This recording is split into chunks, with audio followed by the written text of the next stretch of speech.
It is well known that Apple and Samsung have been under the lawsuit, claiming that their patents regarding designs of products have been infringed. More than 50 lawsuits and hundreds of millions of dollars have been entailed. Why are they so eager to be engaged in such demanding lawsuits? The answer lies in the importance of intellectual properties, IP, in the business. Intellectual properties have and generate monetary value by allowing a firm to get equipped with the exclusivity in the market or freedom to operate. Once owned, generally that firm can only use or sell the rights, securing the business segment's competitive advantages. Samsung case further illustrates the economic power of IP.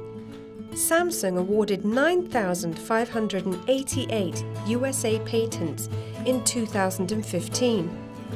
Considering that IP has positively influenced the GDP of Korea, Samsung has certainly contributed to the dramatic economic growth of Korea, the knowledge-based economy with diverse IPs. Similarly, United States, where Apple is established and also known as the knowledge-based society, has $5.8 trillion for IP industry, which exceeds the nominal GDP of any other countries. Furthermore, America relies on IP for economic growth and employment for more than 40%. Intellectual property, if kept properly as rights, encourages the innovation. It renders incentives to the entrepreneurs to pursue new advances. IP rights catalyze the flow of information by sharing the protected know-how, which leads to the improvements on existing ones or even the innovations. Acknowledging the growing importance of IP, companies also see IP as an asset, even though it is invisible. At present, generating voluntary IP reports is generally recommended in addition to the financial reports. However, it can also be examined as the component of the current financial report. IP in M&A is listed separately as goodwill, the price a buyer is willing to pay in excess of the value of the tangible assets of a firm, whereas the cost, amortization and revenue are all to be considered. Only the revenues generated out of the internally generated IP is recorded.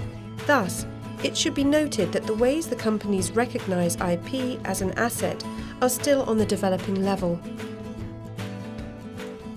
With the initial invention, the owner has to determine the ownership, patentability, and commercial potential with the assistance of the IP office.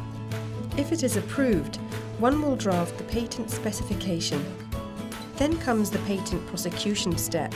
For example, after K-pop creations with originality are registered, they will be protected from being distributed or utilized for profit.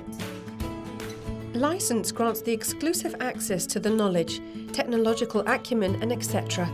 Whereas the license is contributed to a narrow business relationship traditionally, modern licenses encourage the mutual growth as the company sets the multidisciplinary team that takes various aspects of business into account, as opposed to having just legal relationship when dealing with licenses. For example, a company can use a popular character like Mickey Mouse on its products legally by obtaining the license from Walt Disney. Technology licensing has to do with the transfer of technology. Rather, growing companies perceive this because it enables to negotiate favorably. For example, MediaTek Inc., based in Hsinchu City, Taiwan, licensed the certain technology behind their semiconductor and succeeded. IP-based component means that the licensor provides the products embedded with technology rights, instead of licensing the rights by themselves. For instance, Taiwan-based ASUSTeK Computer Inco purchases a processor from Intel Corp and uses the Intel's IP in manufacturing. All royalties are built into the price and limited to that specific item. It is implemented when the deal has high value that negotiating the comprehensive IP would be expensive, or selling companies want to sell a closed box component, and etc. This contributes to the pleasant relationship between the mature companies and growing ones, since eventually mature companies deploy teams of specialists, thus gaining the advantages just like the buyers do. Contract R&D represents the fee-for-service arrangements in which the client purchases rights from its ownership and pays the creation of it. For example, Pininfarina S.p.A., a design consultant to Ferrari and Maserati based in Italy, has made a contraction of its R&D expertise to Chinese automobile manufacturers. Regarding companies' combined IP assets that are key to their businesses, companies enter a joint venture, the most collaborative arrangements. Nike and iPod products can be a good example. They both share the patent and trademark and create some other benefits. To successfully enter, there should be an agreement on the value of the contributed IP assets. They also must be ready to dedicate themselves to work together by making continuous evaluations and improvements. Number 1. Recognize that the choice of IP business models is a strategic decision, not merely a legal issue. Involve the appropriate executives in the decision-making procedures. Number 2. Evaluate the models with business, financial, legal, and risk criteria. Consider models that might be complementary and are mutually exclusive. Number 3. Carefully examine the potential target partners for each model. Consider their motivations and interests. Number 4. Prioritize a few models to be explored in the market. Line up the right people, skills, and potential offers to test those models. Obtain feedback from potential partners to determine which models are viable and how they might be positioned.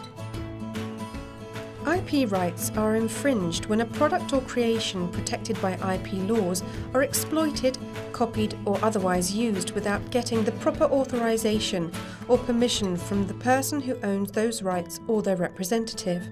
It can range from using technology protected by a patent to selling counterfeit products and making it available online. Counterfeiting can be defined as the manufacture, importation, distribution and sale of products which falsely carry the trademark of a genuine brand without permission and for gain or loss to another. Piracy, which includes copying, distribution and importation, etc., of infringing works, does not always require direct profits from sales. Wider and indirect benefits may be enough, along with inflicting financial loss onto the rights holder. Not only can IP crime make you and your business liable to a potential fine of up to 500,000 Hong Kong dollars and a custodial sentence of up to 8 years, also can counterfeiting and piracy affect your business security and reputation, threaten your IT infrastructure, and risk the health and safety of your staff and consumers.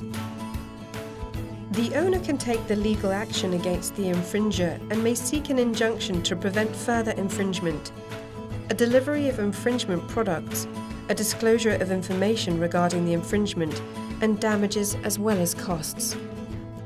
IP infringement may entail potential risks of viruses and malware accompanied by theft, threats to security and IT networks. Adverse reputation resulting from any civil or criminal court action can affect views from other businesses.